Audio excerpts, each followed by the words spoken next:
So what's up guys, hope you're all doing well. How are you doing? And today we're talking RAM, especially 4 gigs of RAM. Should you be pleased with this amount of RAM? So we're ending this once and for all. Now first things first, now I couldn't test the latest AAA games because I've sold the latest GPU, which is the RX 460, and I don't have AAA games. So I have gathered some results from really trusted YouTubers. Links will be down in the description, but also I have my results, so let's see. So you can go with 4 gigs of RAM and Windows 10 at the same time. The OS in general use would be slow and it wouldn't be a pleasant experience. And also when you open applications like Google Chrome, for example, if you open so many tabs, it will ask you to close some tabs because there isn't enough RAM. Yeah, other programs like Premiere Pro and After Effects, even though I didn't have lots of issues with, but they require lots of RAM, especially when you're doing some color grading or 3D effects. So 4 gigabytes of RAM right out of the bat is not a good amount. But get into gaming experience. Now when I had the RX 460, I tested a lots of games. A good percentage of games like 80 to 90 worked just fine with 4 gigs of RAM, but some other titles, a really great AAA titles, didn't. Like Battlefield 1 for example, we couldn't hit 60 frame rates per second mark and we had lots of stutters. Even though in Watch Dogs 2 it's not an optimized game, but still lots of stutters and lots of frame rates dipping. Also Fortnite, we had some microstutters. It's a playable experience to be honest, but when recording lots of dipping is found. This is my negative experience with 4 gigs of RAM. Now I haven't played lots of 2017-2018 titles, but still these are the games where I've had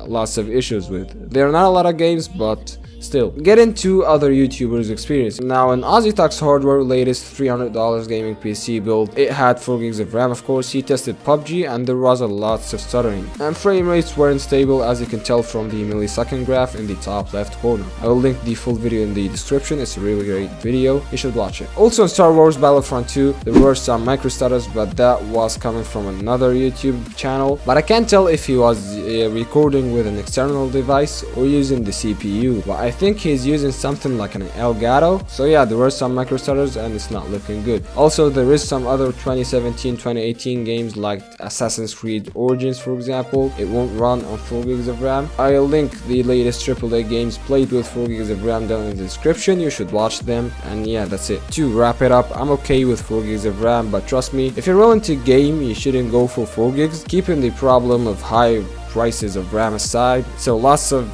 games and applications won't work on 4 gigs of RAM, so you should go for something higher to get a decent experience. That's all. 4 gigs is not dead, but it's not worth saving your money for. Hope that made sense. Thank you for watching. Press on that like button, press on that subscribe button. See you in the next one. Peace.